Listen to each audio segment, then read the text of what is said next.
So let's continue on with Kapitel 5. Kapitel 5.2, 5.3 und 5.4. We're getting back to our simple past, so we'll do more with those. But first, let's go over the exercises from the end of the last unit. So we had dieser, jeder, welche, and alle, all of those words that have, they use the same pattern as the der, die, das, dieser, diese, dieses, etc. So, wie heißt diese Studentin? Wie heißt diese Studentin is, of course, what is this student called, or what is the name of this student? So what is this student is named? So, diese Studentin, this student, female. Okay, Nummer 2, sind alle Studentinnen so pünktlich? And then that's, of course, are all of the students so punctual? Are all the students? Alle Studentinnen, all the plural students. Welches Buch ist dein Chemiebuch? That would be which book is your chemistry book? And it's got that es ending, welches, because it's neuter. Welches Kind, welches Buch? Dieser Professor heißt Johannes Schmidt. So that's, of course, this professor is named Johannes Schmidt. Dieser masculine. And then jedes Kind im Kindergarten lernt das Alphabet. So jedes Kind would be every child or each child, because this is in the singular, right? So jedes Kind singular. But then the difference would be on number 6, alle Kinder lernen das Alphabet. And then we've got plural Kinder, so it's all instead of each or every. Okay, and then we had some more that had slightly more complicated sentences. So, welches deutschsprachige Land ist kleiner als die Schweiz, is the question. Which German-speaking country is smaller than Switzerland? And because Land is neuter, that's why we have welches right here. Das Land, welches Land? And of course, the answer to that is Liechtenstein. Woher sind diese Briefmarken? So you can tell this one is plural, diese Briefmarken. Where are these postage stamps from? Diese Briefmarken. Nicht jedes Land hat so schöne Briefmarken wie Liechtenstein. So not every, not each wouldn't really work in English, but not every country. So not every country has as beautiful postage stamps as Liechtenstein does. Wie means like in this case, so not so beautiful stamps like Liechtenstein, which translates better as beautiful stamps as. Yeah. So nicht jedes Land, not every country. Welcher Bus ist das? Which bus is that? Ist das der Bus nach Vaduz? Which bus is this? Welcher Bus ist das? Yeah. So masculine. In Vaduz kauft fast jeder Tourist ein paar Briefmarken. So jeder, fast means almost. It's a kind of a false friend. It looks like it means fast, but it really means almost. So in Vaduz, almost every tourist buys a couple of postage stamps. So jeder, and then we're in the singular here, masculine jeder. It's like der Tourist, jeder Tourist. And then this question, sind diese Touristen Amerikaner oder Kanadier? Which would be, are these tourists Americans or Canadians? Diese Touristen, that's in the plural. Okay, so that's Vaduz. And they are famous for their postage stamps. Okay, so Kapitel 5, continuing on. We had this already in chapter 3, the simple past of haben, and then we will use the forms we already learned in the simple past, and then we're going to do some irregular ones after that. So, hattest du Spaß in Berlin was, of course, did you have fun in Berlin? Or had you fun in Berlin? Hattest du Spaß? Du hattest. Ja, ich hatte viel Spaß. I had a lot of fun. Ich hatte viel Zeit, einen ganzen Monat. I had a lot of time, a whole month. So, we just remember how this is made. Ich hatte, du hattest, er, sie, es hatte, wir hatten, ihr hattet, sie hatten, sie hatten. I had, you had, he, she, it had, etc. And then we need to remember what how sein is made. So I was, you were. Ich war, du warst, er, sie, es war. Wir waren, ihr wart, sie waren, sie waren. So you can see the similarity. I was, just one letter off. Ich war. And then we did the, in 3.5, chapter 3, we looked at haben, and then we looked at the weak verbs, meaning regular verbs. So we looked at these endings, the TE endings, similar to the ED ending in English. And then if the stem ends in a T, then we've got an extra E there, and then the TE, which means that you get something like antwortete, which sounds strange, but that's just how it is. Antwortetest. And then it gave you a little bit of a preview where it said strong verbs, as in irregular verbs, have stem vowel changes in the past tense. And they said sing, sang, singen, sang, and they said chapter 5.2. And finally, we are now here at chapter 5.2. So let's review the regular weak ones first, just to make sure we have these in our head before we move on. So reisen was ich reiste, I traveled. Du reistest, you traveled. Er, sie, es reiste, wir reisten, ihr reistet, sie reisten, sie reisten. So that was I traveled, you traveled. And then lernen, ich lernte, I studied or I learned. Ich lernte, du lerntest. Er, sie, es lernte. Wir lernten, ihr lerntet, sie lernten, sie lernten. All of those are regular endings for the simple past. Spielen, another regular one. Ich spielte, du spieltest. Er, sie, es spielte. Wir spielten, ihr spieltet, sie spielten, sie spielten. Same endings. I played, you played. Now, arbeiten is what I call slightly irregular because just like antworten that we had a little bit ago, it ends in a T in the stem, so you have to add an extra E to make a sort of buffer between the T that's in the stem and the T that is part of the ending. So, ich arbeitete, du arbeitetest, er, sie, es arbeitete. So you can see arbeitete, arbeitete. Ja. Wir arbeiteten, ihr arbeitetet, sie arbeiteten, sie arbeiteten. Okay, so reden has also that same thing going on, except for the stem ends in a D, so it doesn't sound quite so extreme. Ich redete, du redetest, er, sie, es redete, wir redeten, ihr redetet, sie redeten, sie redeten. Yeah, same thing. Okay, now we get to the strong verbs, which means irregular. They don't follow the rules. They are leaders, not followers, I guess is why it's strong verbs, right? So we have weak over here, the followers, the irregulars. So leben is another one of these. Ich liebte, du liebtest, er, sie, es liebte, wir liebten, ihr liebtet, sie liebten, I lived, you lived. And now we have some examples of strong ones. And what you're going to see is the most noticeable thing at first is that the vowel changes. So kommen, to come, but then ich kam, du kamst, er, sie, es kam, wir kamen, ihr kamt, sie kamen. So it might remind you of English, to come and then came. I came last night. So ich kam is then you, the vowel sounds different from English, a came versus a, but the letter is the same. So you can see how they do share an etymological ancestor. So ich kam, du kamst. So the vowel change happens in all of them, and then you've got this kam is like the base form, and then there's a slightly different set of endings you're going to add for the irregulars. So that here are the regular endings, and then these ones give you examples of the endings you're going to need for the irregulars. And the notable thing here is that the ich form, ich kam, and er, sie, es kam, these two have no ending. They have like a naked ending. But then du kamst, and then kamen, kamt, kamen. So these all have endings, but these have no endings. Versus in the irregulars, ich liebte, er, sie, es liebte, they do have that te ending. So they have some ending added. But in the irregulars, they don't for these two.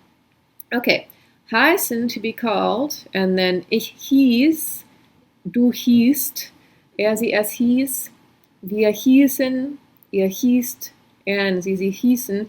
So this EI is pronounced I, like an Einstein, and then this IE is pronounced E, like in Liebe. We had Ich liebe dich, I love you. Ich liebe dich.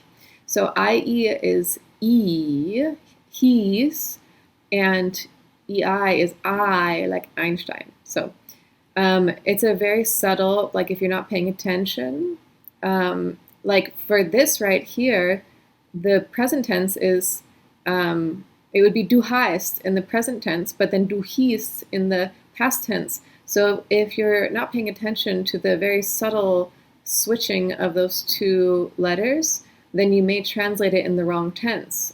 You may think it's the present tense, but it's actually the simple past. So of course that would affect the quality of the translation. Yeah, so we have the naked endings here. He's, that's the end of the stem with the S set right there. And then there's no ending. And no ending here, but the other ones have those same endings. And then fahren, we have our vowel change to fuhr. The H is just there to make it a long vowel, it's the same as here. So you don't have to pronounce the H, just pronounce a long U sound. So, ich fuhr, du fuhrst, er, sie, es fuhr, wir fuhren, ihr fuhrt, sie fuhren. So, yeah, we got no ending here and no ending here on the ich and the er, sie, es form. Otherwise, we have endings. Okay, so let's try sehen. This is also irregular in the simple past.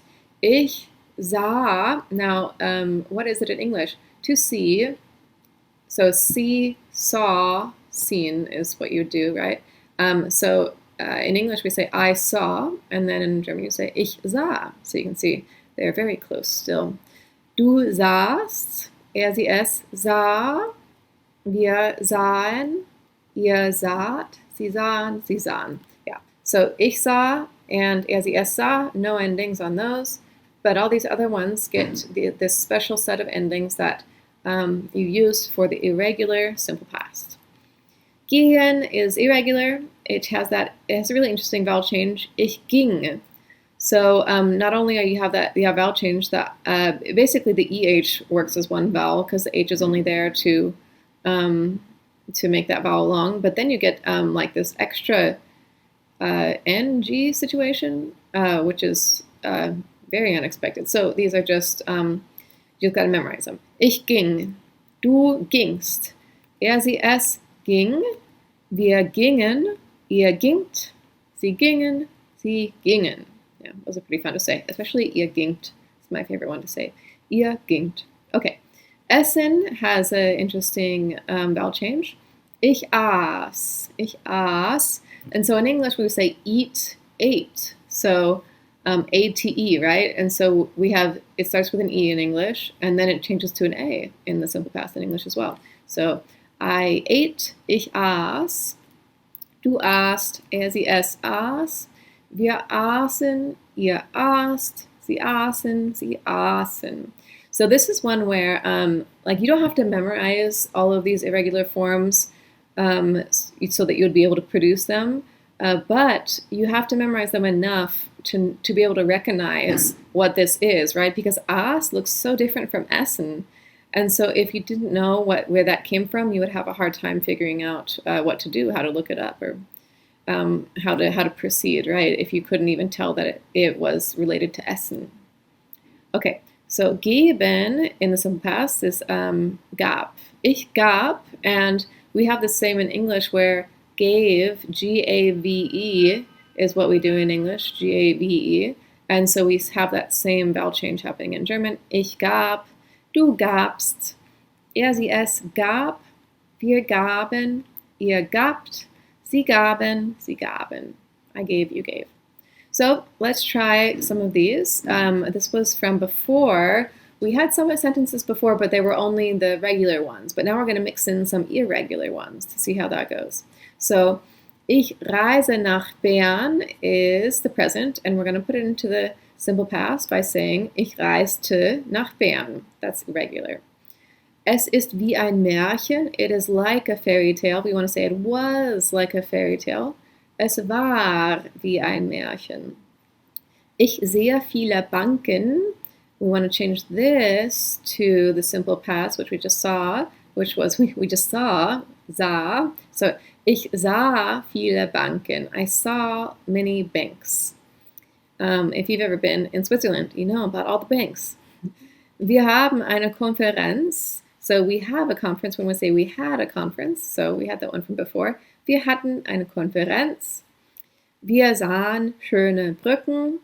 Oh, I already changed it. Wir sehen schöne Brücken is of course present, and then what we want is wir sahen schöne Brücken. We saw beautiful bridges. Brücken is bridges. Es gibt einen Bärengraben, which is there is a bear pit. I showed you a picture of the bear pit, or the Bärenpark, or bear pit. Graben means pit, or ditch. So there is a bear pit, and then we want to say there was a bear pit. So we have to change es gibt to the simple past. Es gab, there was, which means it gave. Literally. So, es gibt einen Mann, der Kinder isst. So this means there is a man who eats children. There's I don't think I showed you a picture of it, but there is a fountain with a statue that's sort of up on a pillar, and it's a man eating children. So there's a whole story behind that. So we want to say there is a man who eats children. We want to say there was a man who ate children, which is es gab einen Mann, der Kinder aß. There was a man who ate children. This is a little relative clause that we'll learn later. Ich übernachte in einem Hotel. We want to change übernachten into the simple past. Ich übernachtete in einem Hotel. Übernachtete. Okay, so now let's look at a fairy tale. Fairy tales are written in the simple past, so they are a good text to read when you want to observe some simple past verbs and then start to get used to them. So, Schneewittchen, Version der Brüder Grimm, the first edition of the Kinder- und Hausmärchen, first edition of the Grimm's fairy tales was published in 1812, and this is the beginning of Snow White in that edition. So, es war einmal mitten im Winter und die Schneeflocken fielen wie Federn vom Himmel. Da saß eine schöne Königin an einem Fenster. Das hatte einen Rahmen von schwarzem Ebenholz und nähte. So we're going to try and find the verbs. Some are regular and some are irregular. So we look to the top here. Es war einmal mitten im Winter. You might be able to recognize war. It was one time. It was once. Basically, once upon a time. And then, die Schneeflocken fielen wie Federn vom Himmel. It's a little tricky, but you might be able to recognize this one with the ending there. En endings could be several things, but you, if you look up Schneeflocken in the dictionary, you'll find snowflakes. So the snowflakes fell or were falling. Wie Federn vom Himmel, like feathers from the sky. So once upon a time, or there was once, in the middle of the winter. So it was once in the middle of the winter, and the snowflakes were falling or fell like feathers from the sky. Da saß eine schöne Königin an einem Fenster. So this is an irregular one. Saß, it comes from sitzen, to sit. So there was sitting a beautiful queen. She was sitting at the window an einem Fenster. Das hatte einen Rahmen von schwarzem Ebenholz. So you might recognize hatte right there. So sitting at a window that had a frame made of black ebony. So the window, she's sitting at the window frame, and the window frame is made of black ebony. Und nähte, this is regular. So even if you don't know what that means, you can recognize this te ending and say that's the simple past. You take off the te and add an en. That's how you get to the infinitive, and that's how you get the simple past. So those are the verbs. And then we can find the infinitive. So war comes from sein. Vielen is irregular, and it comes from fallen, to fall. So they fell. And so that's similar to English. Fall, fallen, and then viel, they fell. That sort of same situation.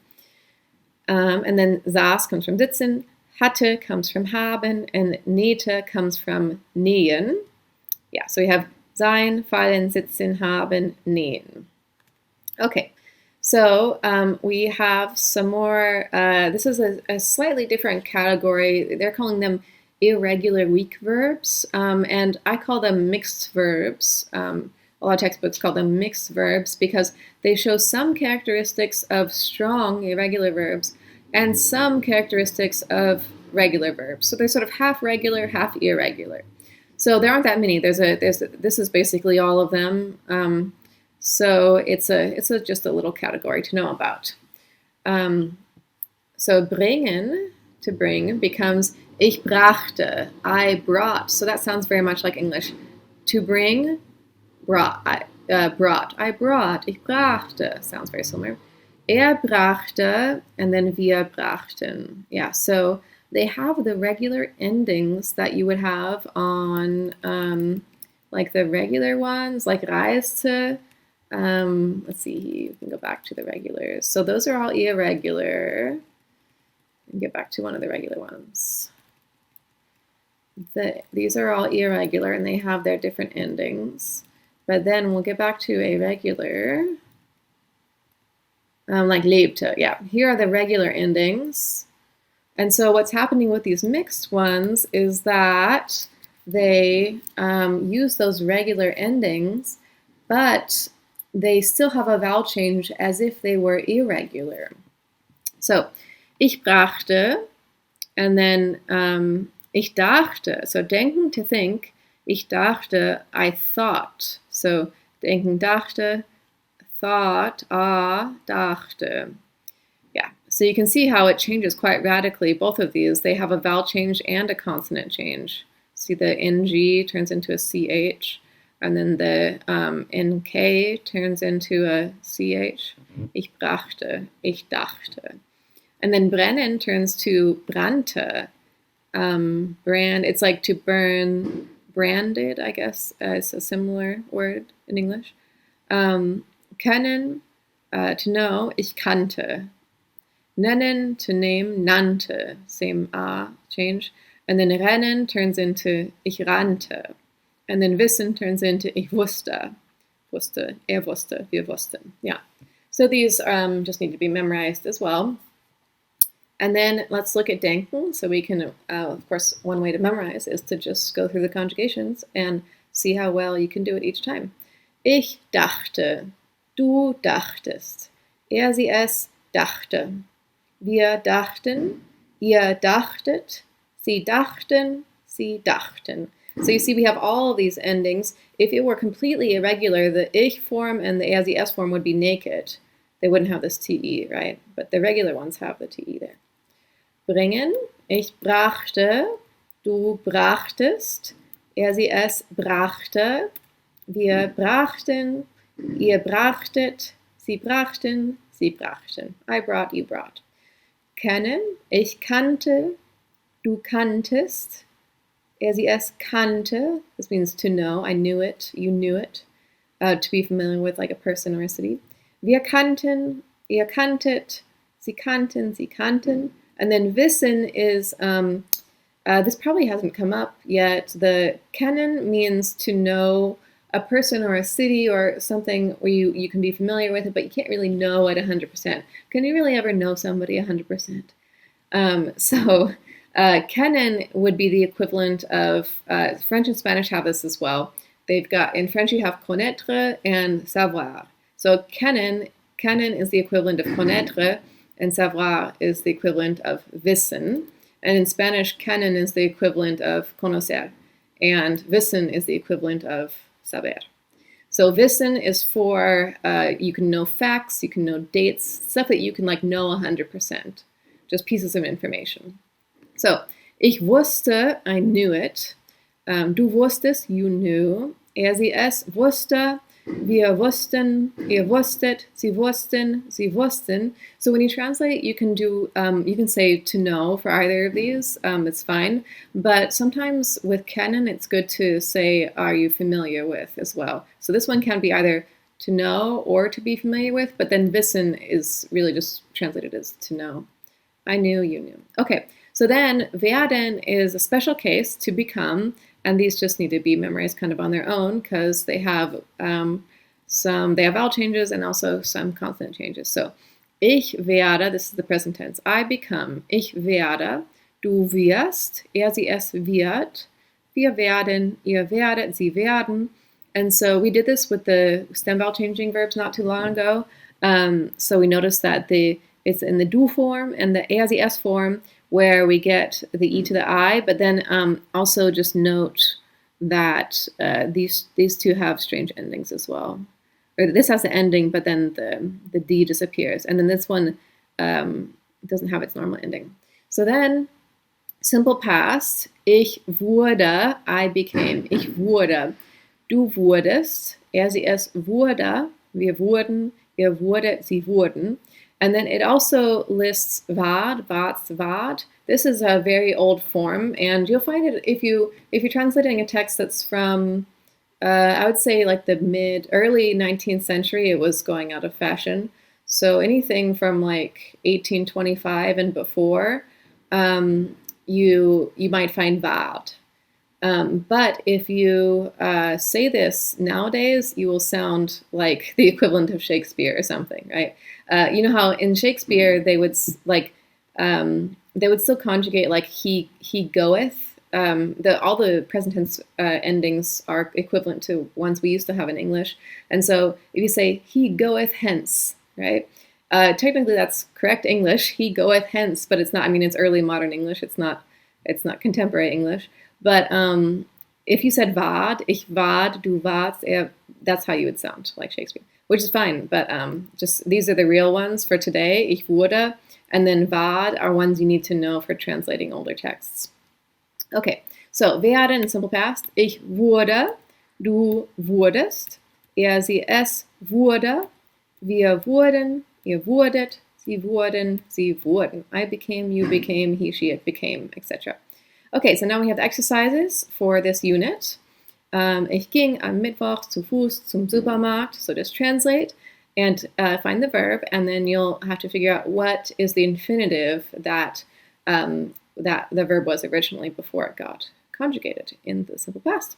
So we got all those. And then here we have, we already read the first sentence of Snow White from the 1812 version of the Grimms. And so this is actually the next section, the next couple of sentences in Snow White.